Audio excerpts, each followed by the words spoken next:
Good morning students, how are you? I hope you all are fine. Myself Vijayalakshmi Shandilye, faculty of Shivjyoti Educational Group Kota. बच्चों 9th class के पाठ्यक्रम में इस वर्ष रचना लेखन में 2 नए प्रकरण शामिल किए गए हैं, एक संदेश लेखन और दूसरा नारा लेखन यानी कि स्लोगन राइटिंग। बच्चों आज हम संदेश लेखन और नारा लेखन के विषय में जानेंगे।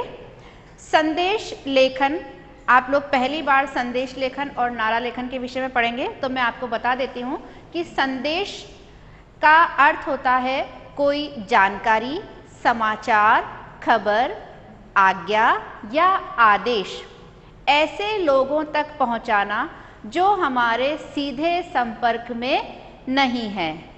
तो आइए जानते हैं संदेश लेखन के विषय में।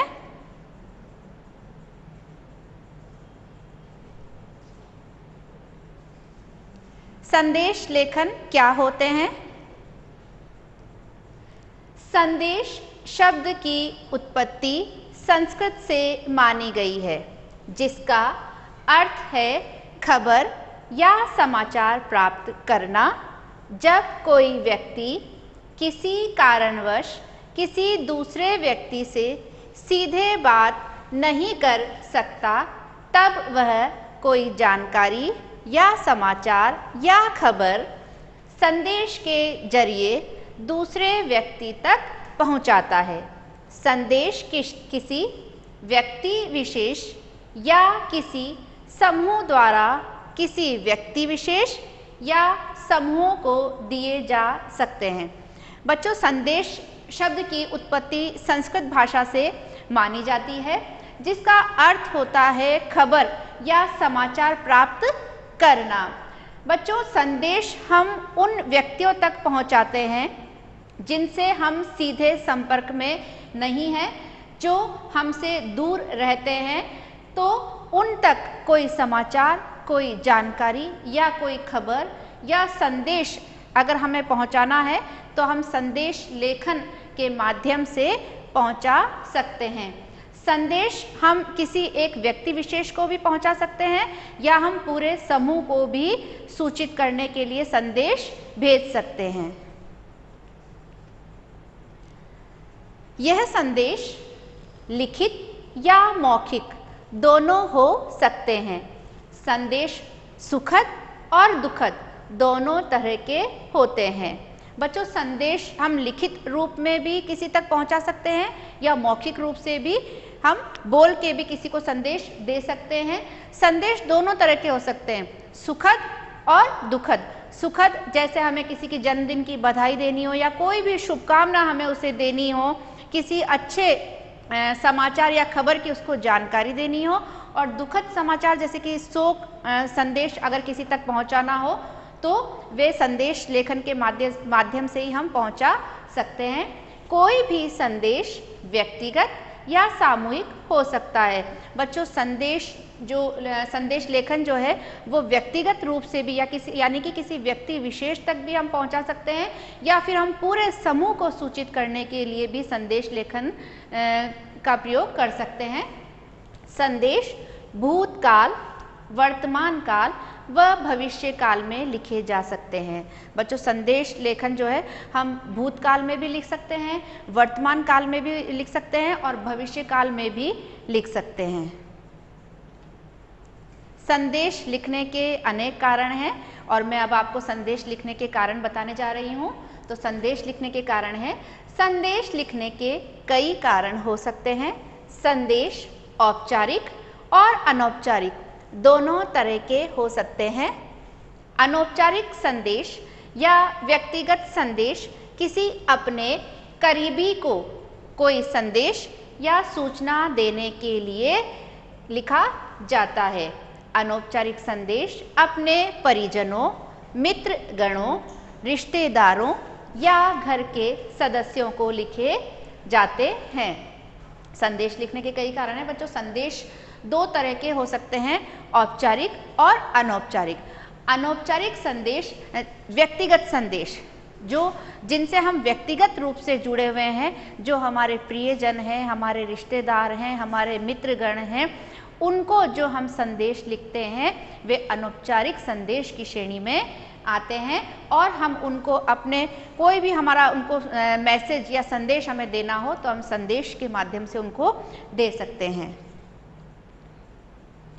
औपचारिक संदेश। औपचारिक संदेश किसी अधिकारी या किसी ऑफिस के किसी कर्मचारी या आम जनमानस के लिए सार्वजनिक रूप से लिखे जा सकते हैं। बच्चों, औपचारिक संदेश आपको दोनों में मैं अंतर बताती हूँ। अनौपचारिक जो व्यक्तिगत रूप से हम किसी को लिख रहे हैं वो औपचारिक संदेश होते हैं। वो जो हम व्यक्तिगत रूप से किसी को संदेश लिखते हैं वे अनौपचारिक संदेश होते हैं। और जो हम किसी कार्यालय से संबंधित अगर हमें कोई सूचना देनी हो, किसी अधिकारी, किसी कर्मचारी या जनमानस के लिए अगर हमें सार्वजनिक रूप से कोई सूचना किसी को देनी हो तो वे औपचारिक संदेश की श्रेणी में आते हैं। अगर संदेश किसी नेता या अभिनेता द्वारा दिया जाता है तो यह आम लोगों को प्रभावित करने के उद्देश्य से लिखा जाता है। यह सार्वजनिक संदेश हैं। जब कोई संदेश किसी नेता या अभिनेता द्वारा लिखे जाते हैं या समाचार पत्रों के माध्यम से प्रकाशित किए जाते हैं तो इनके पीछे उद्देश्य होता है आम लोगों तक अपना संदेश पहुंचाना या उन लोगों को किसी बात या किसी विषय को लेकर उनको जागरूक करना। आजकल संदेश भेजने के सबसे बेहतरीन माध्यम WhatsApp, SMS, email, Facebook, Twitter आदि ऐसे अनेक सोशल मीडिया प्लेटफॉर्म हैं जिनके जरिए संदेश भेजे जा सकते हैं। बच्चों, आज के वैज्ञानिक युग में किसी तक संदेश पहुंचाना बहुत ही आसान हो गया है और इसके अनेक माध्यम हैं। हम WhatsApp, SMS, email, Facebook, Twitter आदि के जरिए बहुत जल्द यानी शीघ्रता से और शीघ्रता के साथ किसी तक मैसेज पहुंचा सकते हैं। संदेश लेखन के प्रकार। संदेश निम्न प्रकार के होते हैं। पहला, शुभकामना संदेश। शुभकामना संदेश मुख्य रूप से किसी व्यक्ति के जन्मदिन, सालगिरह, विद्यार्थियों को उनकी परीक्षा में सफलता प्राप्त करने में, कर्मचारियों के पदोन्नति होने पर भेजे जाने वाले संदेशों को शुभकामना संदेश कहा जाता है। बच्चों, शुभकामना संदेश कई प्रकार के होते हैं। यदि हमें किसी को जन्मदिन की शुभकामना देनी है और यदि हमारा कोई मित्र, कोई परिवार का सदस्य परीक्षा में बहुत अच्छे नतीजे के साथ यदि सफल हुआ है या कोई कर्मचारी है जो सेवानिवृत्त हो गए, पदोन्नति जिसकी होती है, प्रमोशन जिसका हुआ है, तो उसको भी हम शुभकामना संदेश दे सकते हैं। यानी कि किसी के द्वारा यदि कोई अच्छा कार्य किया गया या किसी के घर में कोई शुभ काम हुआ है तो हम वहां पर उनको शुभकामना संदेश देने के लिए संदेश लेखन का प्रयोग कर सकते हैं। दूसरा है पर्व व त्योहार संदेश। इस तरह के संदेश विशेष पर्वों व त्योहारों के वक्त लोग एक दूसरे को भेजते हैं, जैसे दीपावली, होली, क्रिसमस, स्वतंत्रता दिवस के विशेष अवसरों पर दिए जाने वाले संदेश शामिल है। बच्चों, पर्व और त्योहारों पर जो संदेश भेजे जाते हैं, आप लोगों ने देखा होगा कि आपके घर में भी, आप भी खुद भी तैयारी करते होंगे कि जब भी आपके घर में कोई फेस्टिवल, कोई त्योहार जैसे आने वाला है या आप मनाने जा रहे हैं, चाहे वो दीपावली हो, होली हो, क्रिसमस हो या स्वतंत्रता दिवस, एक राष्ट्रीय पर्व, ऐसे अवसरों पर आप अपने मित्रों को, अपने परिवारजनों को, रिश्तेदारों को आप पर्व या त्योहारों से संबंधित संदेश उनको भेजते हैं। तीसरा है शोक संदेश। इस तरह के संदेश किसी व्यक्ति की पुण्यतिथि या मृत्यु पर लोगों को भेजे जाते हैं। बच्चों, शोक संदेश वे होते हैं जो आप किसी की पुण्यतिथि पर, जैसे आप पढ़ते हैं ना कभी किसी की मृत्यु हो गई है, उनकी प्रथम पुण्यतिथि या द्वितीय पुण्यतिथि मनाई जा रही है, तो ऐसे समय पर संदेश भेजे जाते हैं। किसी की मृत्यु के समाचार से अवगत कराने के लिए भी शोक संदेश भेजे जाते हैं। चौथा है व्यक्तिगत संदेश, परिजनों को बधाई व शुभकामना संदेश, कहीं जाने या आने का संदेश या किसी भी अन्य तरह का संदेश जो सिर्फ परिजनों को दिया जाता है।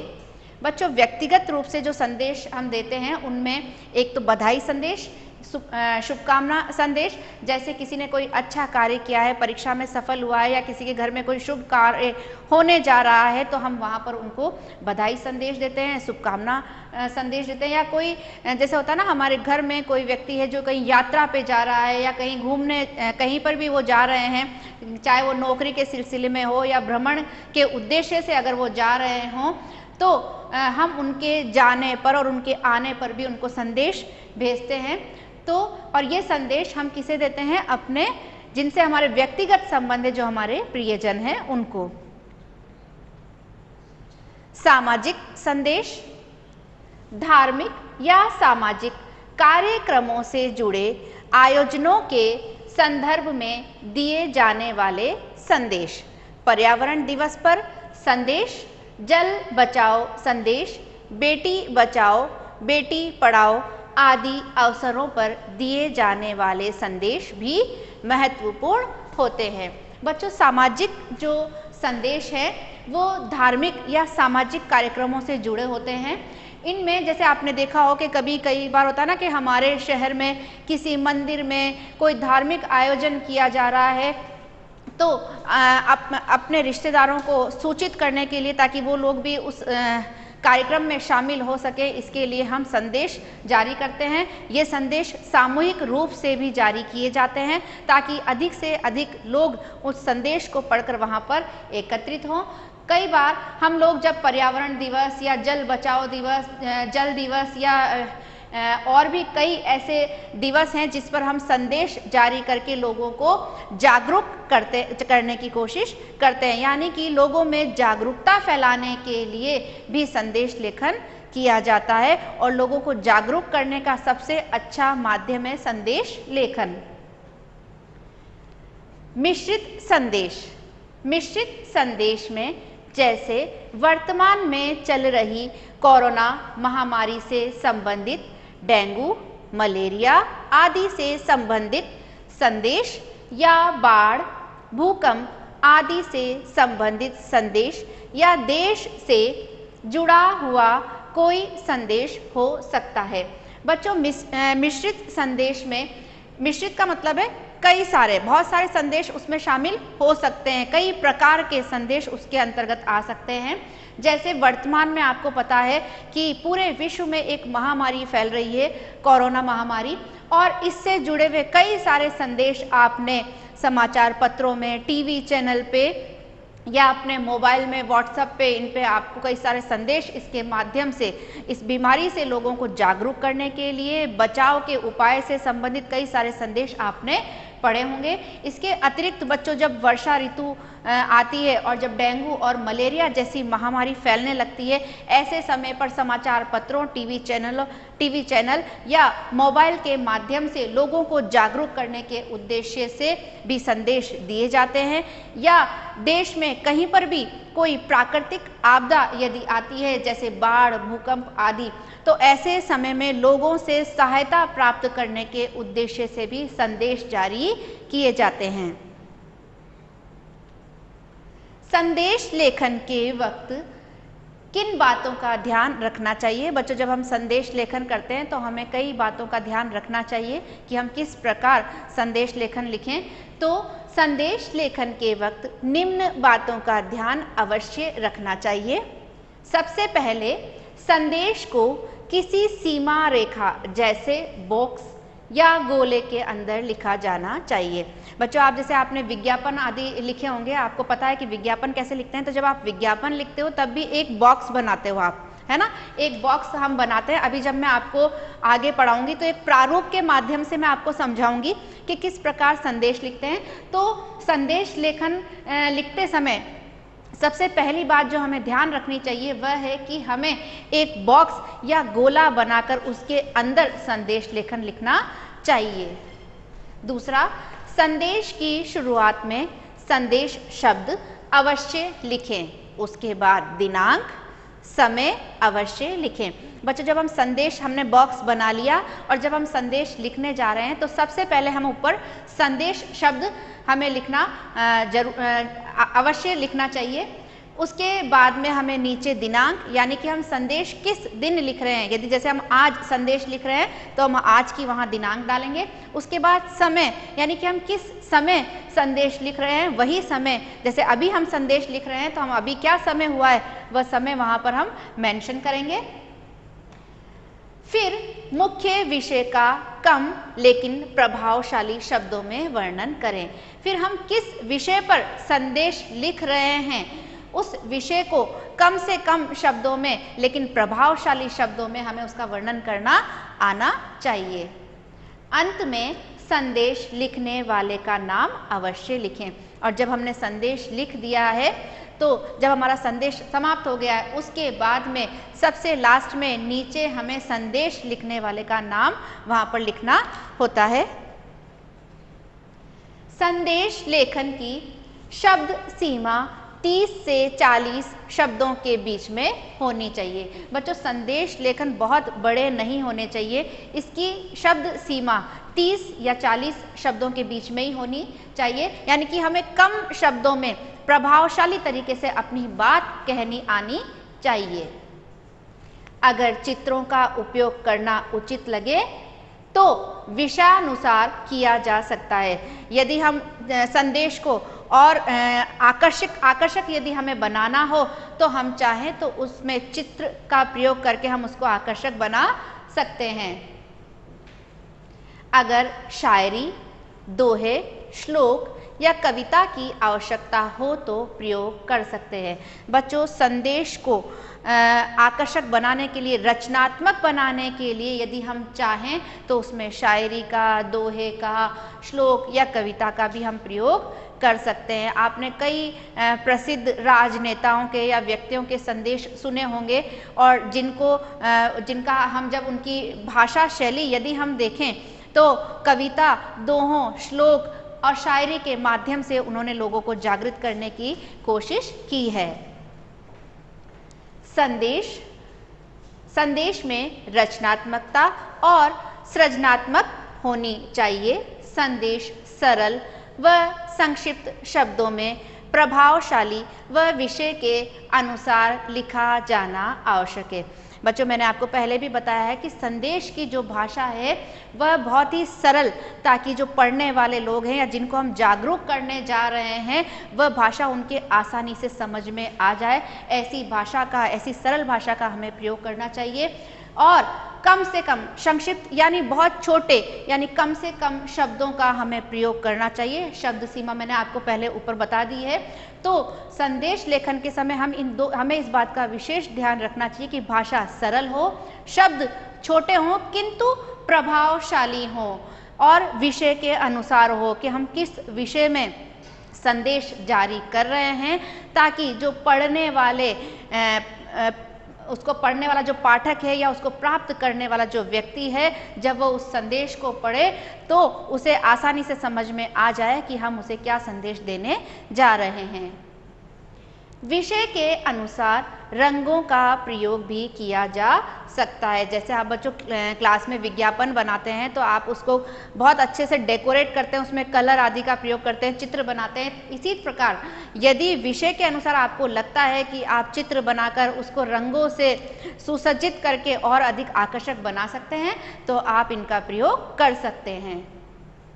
संदेश के अंदर इधर उधर की बातें न लिखकर केवल विषय वस्तु पर ध्यान देना अति आवश्यक है। और शब्द सीमा आपको बता दी गई है कि कितनी होनी चाहिए, 30 या 40 शब्द। तो हमें इस बात का विशेष ध्यान रखना चाहिए कि जब हम संदेश लेखन लिखें तो हमें फालतू व्यर्थ की बातों का उसमें वर्णन ना करके बस जिस उद्देश्य और जिस विषय को लेकर हम संदेश लिख रहे हैं उसी के आधार पर हमें संदेश लिखना चाहिए। बच्चों मैं यहाँ पर आपको प्रारूप यानी फॉर्मेट के माध्यम से एक बार बताती हूँ कि संदेश हम किस प्रकार से लिख सकते हैं। तो ये आपके सामने बच्चों आपको फॉर्मेट नज़र आ रहा है, प्रारूप नज़र आ रहा है संदेश लेखन का। तो इस प्रकार से आप एक बॉक्स बनाएं और इस बॉक्स में बच्चों आपको मैंने पहले ही बताया कि संदेश लेखन के दो प्रकार बताए थे, औपचारिक और अनौपचारिक। यहाँ मैं पहले आपको औपचारिक संदेश लेखन का प्रारूप बता रही हूँ। हालांकि प्रारूप में औपचारिक और अनौपचारिक के प्रारूप में ज़्यादा अंतर नहीं है, लेकिन फिर भी मैं आपकी नॉलेज के लिए बता देती हूँ। तो सबसे पहले हम बॉक्स बनाएंगे और ऊपर लिखेंगे संदेश, ठीक है। उसके बाद में हम दिनांक यानी जिस दिन आप संदेश लिख रहे हो, दे रहे हो, उस दिन की दिनांक हम डालेंगे। फिर हम समय, जब आप संदेश लिखने जा रहे हो वह समय वहाँ पर आप लिखेंगे। और संबोधन यानी कि आप किसे संदेश लिख रहे हो। यदि आप अनौपचारिक संदेश दे रहे हैं तो अपने किसी रिश्तेदार या प्रियजन को ही लिख रहे होंगे व्यक्तिगत रूप से, तो वहाँ पर उसका आपके साथ संबंध क्या है, या आयु आपकी, आप उससे छोटे हैं, बड़े हैं, या वो आपका मित्र है, या आपका भाई है, माता पिता, जो भी आपका उससे रिश्ता है, उसके आधार पर आप संबोधन का प्रयोग करेंगे। फिर विषय वस्तु यानी कि आप किस विषय को लेकर संदेश लिखने जा रहे हैं उसका आप बहुत ही संक्षिप्त लेकिन सारपूर्ण शब्दों में उसका वर्णन करेंगे और अंत में अपना स्वयं का नाम लिखेंगे। अनौपचारिक संदेश लेखन, वही यहाँ पर भी आपको प्रारूप बताया गया है, फॉर्मेट बताया जा रहा है कि किस प्रकार से हम अनौपचारिक संदेश लेखन करते हैं। बच्चों लिखने का तरीका एक ही है, वही सबसे पहले संदेश शब्द लिखेंगे, उसके बाद में दिनांक लिखेंगे, समय लिखेंगे और जिस विषय को लेकर हम संदेश लिख रहे हैं उस विषय का वर्णन करेंगे और अंत में लिखने वाले का, अगर स्वयं आप लिख रहे हैं तो अपना नाम वहाँ पर हम लिखेंगे। बच्चे यहाँ पर मैं एक उदाहरण के द्वारा आपको बता रही हूँ कि संदेश लेखन किस प्रकार से किया जाता है। आपने जब कोई त्यौहार आता है या कोई और भी कई सारी ऐसे कारण होते हैं जिसके कारण समाचार पत्रों में, टीवी चैनल पर या आपके मोबाइल पर, व्हाट्सएप पर, ईमेल पर, फेसबुक पर, ट्विटर पर कई सारे संदेश, मैसेज आपको मिलते हैं। तो आपको ये तो पता होगा कि किस तरह से लिखते हैं, लेकिन फिर भी मैं आपकी जानकारी के लिए आपको बता देती हूँ। यहाँ पर बच्चों दीपावली के शुभ अवसर पर एक संदेश, आपको मैंने पहले ही बताया कि किस प्रकार हम पर्व और त्योहारों पर संदेश लिख सकते हैं। तो दीपावली पर शुभकामनाएं संदेश, आप भी विश करते होंगे दीपावली पर अपने प्रियजनों को।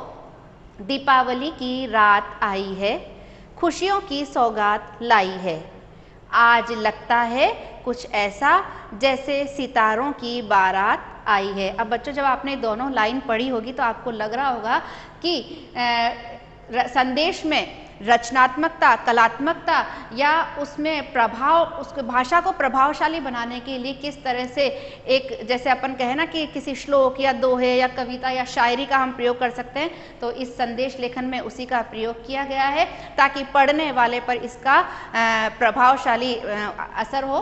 दीपावली के पावन पर्व की आप सभी क्षेत्रवासियों को हार्दिक शुभकामनाएं। इस दीपावली में माँ लक्ष्मी आपके घर सुख, समृद्धि, धन, वैभव व शांति लेकर आए। कवि जोशी, विधायक, बनकोट। यानी कि ये किसी राजनेता द्वारा दीपावली के शुभ अवसर पर जनता को शुभकामना देने के उद्देश्य से लिखा गया संदेश लेखन है, जो आपको अच्छे से समझ में आया होगा। दूसरा है बच्चों, यह भी शुभकामना संदेश है। जन्मदिन के अवसर पर शुभकामना संदेश हम किस प्रकार से लिखते हैं, तो जन्म दिवस पर शुभकामनाएं, शुभकामना संदेश। तुम जियो हजारों साल, साल के दिन हो 50,000। फिर किस उद्देश्य से हम लिख रहे हैं वो वहाँ पर मेंशन क्या है, दिनांक। जब जिस डेट को हम संदेश लिख रहे हैं वह दिनांक आइए 10 मार्च 2020। समय, जिस समय में भी संदेश, जिस समय आप लिख रहे हैं वह समय हम लिखेंगे। प्रिय बेटा अभिषेक, जन्मदिन की हार्दिक शुभकामनाएं। आप दीर्घायु हो, स्वस्थ रहें और जीवन में निरंतर उन्नति के मार्ग पर अग्रसर रहें। यही मेरे ईश्वर से प्रार्थना है।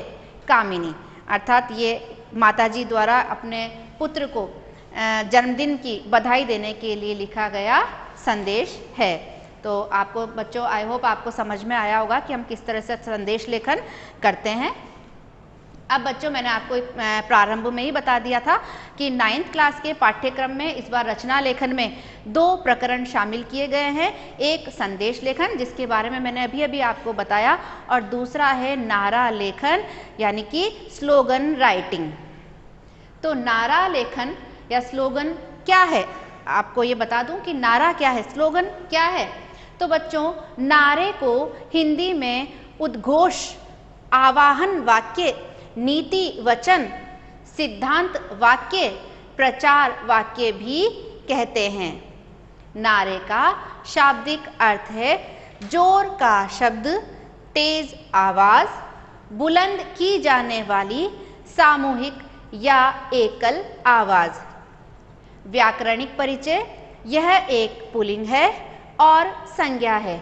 बच्चों, नारे को हिंदी में उद्घोष, आवाहन वाक्य, नीति वचन, सिद्धांत वाक्य या प्रचार वाक्य भी कहते हैं, जिसका शाब्दिक अर्थ है जोर का शब्द, तेज आवाज, बुलंद की जाने वाली सामूहिक या एकल आवाज। बच्चों, लोगों को जागरूक करने के लिए या किसी भी, जैसे आपने देखा होगा कि हमारे स्वतंत्रता संग्राम के दौरान हमारे देश के जो महान क्रांतिकारी नेता थे, उन्होंने लोगों को जागरूक करने के लिए कई सारे नारे उन्होंने दिए, और उनका प्रभाव भी जनता पर इतना पड़ा कि अंग्रेज अधिक समय तक हमारे देश में नहीं टिक पाए। जैसे महात्मा गांधी का नारा, एक छोटा सा नारा जो आपको याद होगा, करो या मरो। सुभाष चंद्र बोस के द्वारा दिया गया नारा, तुम मुझे खून दो, मैं तुम्हें आज़ादी दूंगा। नारा विभिन्न विषयों से संबंधित समाज में किसी वस्तु की विशेषता को स्थापित करता है। संक्षिप्त, सार्थक एवं प्रेरणादायक वाक्य ही नारा या स्लोगन कहलाता है। एक ऐसा वाक्य या शब्दों का वह समूह जो लोगों की जुबान पर चढ़ जाए। नारे के हर शब्द में शक्ति होती है जो लोगों के मन में अचूक प्रभाव डालती हैं, यानी जनमानस के हृदय में जो शब्द छा जाते हैं उन्हें नारा कहा जाता है। बच्चा, नारा जो है वो विभिन्न विषयों से संबंधित या समाज की किसी वस्तु या विशेषता को स्थापित करने के लिए या लोगों को उस विषय, उस वस्तु या किसी भी कार्य से उनको कार्य के प्रति उनको जागरूक करने के लिए बहुत ही रचनात्मक तरीके से नारों की रचना की जाती है। और जब इसका एक एक शब्द ऐसा होता है कि जो सुनने वाले के मन पर, उसके हृदय और उसके दिमाग पर बहुत असर छोड़ता है और वह उसे बुलाए नहीं भूलता और उसके लिए जबान पर ऐसा चढ़ जाता है कि जैसे उसके मुंह से बस हर क्षण वही नारा निकलता है। आपने जब कोई पुराना कोई मूवी देखी हो, फिल्म देखी हो, तो आपने देखा होगा कि स्वतंत्रता आंदोलन के दौरान लोगों को जागरूक करने के लिए जो हमारे महान नेताओं के द्वारा जो नारे दिए गए थे, लोग उनका उद्घोष बहुत ही जोर शोर के साथ किया करते थे और वे नारे ऐसे होते थे कि पूरे जनमानस को झकझोर के रख देते थे, उनके मन और मस्तिष्क को पूरी तरह से हिला देते थे। सरल शब्दों में कहें तो किसी व्यक्ति, पक्ष, दल के उद्देश्य को अभिव्यक्त करने के लिए लयबद्ध, विशेषता बताने वाला, प्रेरणादायक, ऊर्जावान तथा तुकांत युक्त आदर्श विचार जो लोगों को सहज ही अपनी ओर आकर्षित करने के लिए लिखा या बोला जाता है, वह नारा कहलाता है। नारे बहुत प्रभावशाली होते हैं। जैसा कि मैंने अभी आपको पहले ही समझाया कि नारे किस उद्देश्य से लिखे जाते हैं और वह किस प्रकार जनमानस पर अपना प्रभाव छोड़ते हैं और किस प्रकार उनको आकर्षक बनाया जा सकता है। शब्दों का ऐसा समूह जो लोगों को प्रेरित करने की क्षमता रखते हैं, उन्हें नारा कहा जाता है। बार बार दोहराए या बोले जाने वाले शब्द नारा कहलाते हैं। इसमें किसी सूक्ष्म सिद्धांत तथ्य को अत्यंत सरल सहज बनाकर आम जन को उसे जोड़ लिया जाता है। यानी कि जब हम नारा जब लिखा जाता है या उसकी रचना किसी के द्वारा की जाती है तो उसकी जो भाषा होती है वो बहुत ही सरल सहज होती है कि लोग उससे अनायास ही उससे जुड़ जाते हैं। मुख्य रूप से आवाहन वाक्यांश या प्रेरणादायक शब्दों को ही नारा कहा जाता है। जो आवाहन वाक्य होते हैं यानी कि वह पूरा वाक्य नहीं होता, एक वाक्य का अंश होता है जो लोगों को प्रेरणा देता है, ऐसे शब्दों को ही हम क्या कहते हैं? नारा कहते हैं। सरल भाषा में लिखा गया नारा लोगों के जुबान पर चढ़ जाता है। नारे सकारात्मक और नकारात्मक दोनों तरह के प्रभाव डालते हैं। बच्चों, जो नारा जो है उसकी भाषा बहुत सरल होनी चाहिए ताकि वह सुनने वाले के मन और मस्तिष्क पर प्रभाव डाले बिना ना रह सके। नारे बच्चों सकारात्मक और नकारात्मक दोनों तरह के लिखे जा सकते हैं। जैसे होता है ना कि राजनीति में भी दो विपक्षी दल होते हैं, विपक्षी दल होते हैं ना, एक पक्ष में एक विपक्ष में, तो दोनों ही, एक पार्टी जब अपने पक्ष में कोई नारा देती है तो दूसरी पार्टी उसके विपक्ष में तो नकारात्मक नारे वो वहां पर देती है। लोगों को किसी के विरुद्ध करने के लिए नकारात्मक नारे दिए जाते हैं। नारा भारत समेत विश्व में कहीं भी नया नहीं है। इसका अपना एक पूरा इतिहास है। प्राचीन काल से ही नारों का प्रयोग विभिन्न क्षेत्रों में किया जाता था जो लोगों को प्रेरित करने की क्षमता रखते थे। बच्चों, नारा लिखने की जो परंपरा है वो नई नहीं है।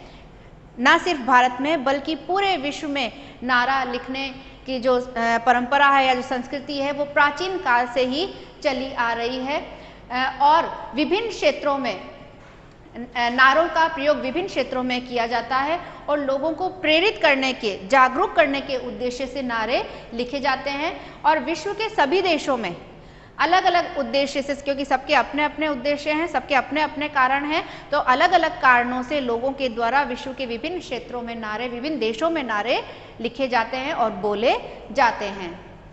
हमारे देश में आज़ादी के वक्त भी बहुत से नारे प्रचलित हुए जिन्होंने जनमानस में बहुत गहरा प्रभाव डाला था। जैसे करो या मरो, वंदे मातरम, तुम मुझे खून दो मैं तुम्हें आज़ादी दूंगा। इन नारों में शब्दों के पीछे स्वतंत्रता आंदोलन का पूरा इतिहास छुपा हुआ है। बच्चों, जैसे मैंने अभी आपको बताया कि स्वतंत्रता संग्राम के दौरान हमारे देश के महान नेताओं के द्वारा अनेक नारे दिए गए जो कि मैंने आपको अभी बताए भी हैं और इनके पीछे उद्देश्य क्या था? देश की स्वतंत्रता। नारों के प्रकार। नारे कई प्रकार के होते हैं, जैसे सामाजिक, धार्मिक, राजनीतिक, उत्साहदायक, व्यावसायिक, आध्यात्मिक एवं प्रेरणात्मक नारे। प्रेरणात्मक, जो प्रेरणा देने वाले होते हैं, प्रेरणात्मक नारे अलग अलग क्षेत्र में अलग अलग उद्देश्य से नारे लिखे जाते हैं। नारे लेखन का उद्देश्य। नारा लेखन के निम्न उद्देश्य हो सकते हैं: किसी विशेष व्यक्ति, संस्था, सामाजिक, राजनीतिक या किसी भी अन्य अभियान की ओर लोगों का ध्यान खींचने के लिए। किसी भी व्यक्ति विशेष, किसी विशेष संस्था या सामाजिक, राजनीतिक या धार्मिक किसी भी अभियान, इन संस्थाओं या किसी भी संस्था के द्वारा कोई अभियान यदि चलाया जा रहा है और उस अभियान की ओर यदि लोगों का ध्यान आकर्षित करना है तो इसके उद्देश्य से भी नारे लिखे जाते हैं। समाज को एक आदर्श संदेश देना या समाज को कोई अच्छा संदेश देने के लिए भी नारा लेखन किया जाता है। लोगों को किसी कार्य विशेष के लिए प्रेरित करना या लोगों को किसी विशेष कार्य के लिए प्रेरित करने के लिए, उनमें जोश जगाने के लिए नारे लिखे जाते हैं। सामाजिक अभिव्यक्ति को प्रकट करना, लोगों को किसी उद्देश्य के प्रति जागरूक करना। जैसे जल दिवस पे नारे जनहित में जारी किए जाते हैं, जैसे जल ही जीवन है, मैं पानी को बचाने के लिए लोगों को जागरूक करने का उद्देश्य छुपा है। जल ही जीवन है, ये एक छोटा सा नारा है, लेकिन इस नारे को लिखने के पीछे जो मुख्य उद्देश्य वह है जल को बचाने के लिए, यानी जल हमारे लिए कितना अनमोल है, कितना बहुमूल्य है, ये संदेश लोगों तक फैलाने के लिए इस नारे की रचना की गई है। नारा या स्लोगन की विशेषताएं। नारा ऐसा होना चाहिए जो सीधे लोगों के दिलों में उतर जाए। नारा अगर तुक व लय के साथ लिखा गया हो तो बहुत अच्छा होता है। नारों में सरल, लोकप्रिय व प्रचलित शब्दों का प्रयोग होना चाहिए ताकि लोगों की जुबान पर जल्दी चढ़ जाए। बच्चों, नारा ऐसा लिखें कि वह लोगों के दिल और दिमाग पर पूरी तरह से उतर जाए, और जो शब्दों की जो तुकबंदी है वह भी बहुत अच्छी होनी चाहिए ताकि वो लोगों को रुचिकर लगे। नारों की जो भाषा है वो सरल, लोकप्रिय और प्रचलित शब्द जो समाज में लोगों के द्वारा प्रयोग में लाए जाते हैं, हमें उन्हीं का प्रयोग करना चाहिए ताकि आसानी से वे लोगों की जबान पर चढ़ जाए।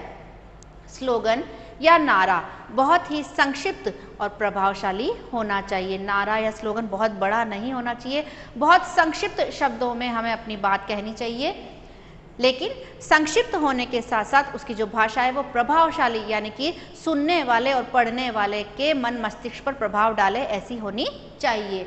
स्लोगन गंभीर अर्थ लिए हुए होना चाहिए, लेकिन नारा भले ही छोटा हो, संक्षिप्त हो, प्रभावशाली हो और उसके पीछे कोई गूढ़ अर्थ छुपा हो, ऐसा वो संदेश हमें दे। नारे की शब्द सीमा अधिकतम 10 या 12 शब्दों की होनी चाहिए। नारों में विषय विशेषता का वर्णन सटीक होना चाहिए। नारे में हमेशा एक आदर्श संदेश होना चाहिए जो लोगों को प्रेरित व जागृत कर सके, यानी किसी अच्छे उद्देश्य को लेकर नारा लिखा जाना चाहिए जो लोगों को प्रेरित करे किसी अच्छे कार्य के लिए और उनको जागरूक भी करे। मौलिकता, रचनात्मकता व आकर्षक शब्दों का प्रयोग करना चाहिए। शब्दों का उचित चयन व आपसी तालमेल आवश्यक है। पर्यायवाची शब्दों का प्रयोग किया जा सकता है। कई बार जब आपने नारे पढ़े होंगे बच्चों, नारे में एक ही नारा होता है लेकिन उसमें एक ही शब्द के अलग अलग जो पर्यायवाची हैं उनका प्रयोग किया जाता है। तो इनका किया जा सकता है, पर्यायवाची शब्दों का नारों में प्रयोग किया जा सकता है, जैसे जल है तो जीवन है, या जल है तो कल है। जल पानी का पर्यायवाची शब्द है। नारा एक या दो पंक्ति का हो सकता है, जैसे प्रकृति का ना करे हरण, आओ मिलकर बचाए पर्यावरण। तो आपने जब ये नारा अभी यहाँ पर सुना और आप यहाँ पर देख भी रहे हैं तो आपको पढ़ने में भी ये नारे जो है बहुत ही प्रेरणादायक लग रहे होंगे और रुचिकर भी लग रहे होंगे। नारों से फायदा। नारों की शक्ति अचूक होती है जो जनमानस के हृदय पर सीधा प्रभाव डालती है। मैंने अभी आपको समझाया कि नारों के माध्यम से लोगों को किस प्रकार जागृत किया जा सकता है। नारों के माध्यम से बहुत कम शब्दों में अपनी बात को जन जन तक पहुंचाया जा सकता है। यानी कि नारे बहुत बड़े नहीं होने चाहिए, बहुत संक्षिप्त छोटे होने चाहिए, लेकिन उस छोटे से संक्षिप्त नारे से भी लोगों तक हम जो संदेश पहुंचाना चाह रहे हैं वो आसानी से पहुंच जाना चाहिए। लोकप्रिय नारे समाज में परिवर्तन की क्षमता रखते हैं। नारों का असर बहुत तीव्र व जल्दी होता है। नारे शब्द रूपी वो हथियार हैं जो जिस मकसद से लिखे या बोले जाते हैं उस मकसद को जल्दी ही पूरा करते हैं। बच्चों, नारे जो हैं वो एक तरह से हथियार के रूप में लोगों के द्वारा काम में लिए जाते हैं, क्योंकि जब सारी चीज़ें किसी भी कार्य को पूरा करने का जो उनका मकसद होता है, जब सारे चीज़ें व्यर्थ हो जाती है तो ऐसे समय में जो नारे हैं उनमें एक ऐसी शक्ति है जो लोगों को जागृत करके वो उद्देश्य को पूरा करने में उनकी मदद करती है। नारे लोगों को प्रेरित करने के लिए जोर जोर से व बार बार दोहराए जाते हैं। जिससे लोगों पर इसका असर जल्दी होता है। यानी कि जब लोगों को जागरूक करना हो, प्रेरित करना हो, तो नारों का जोर जोर से और बार बार उच्चारण किया जाता है, इनको बार बार रिपीट किया जाता है, जिससे कि वहाँ पर एकत्रित भीड़ उसको अच्छे से, उसके संदेश को अच्छे से समझ जाए और वह कार्य जल्दी ही पूरा हो जाए।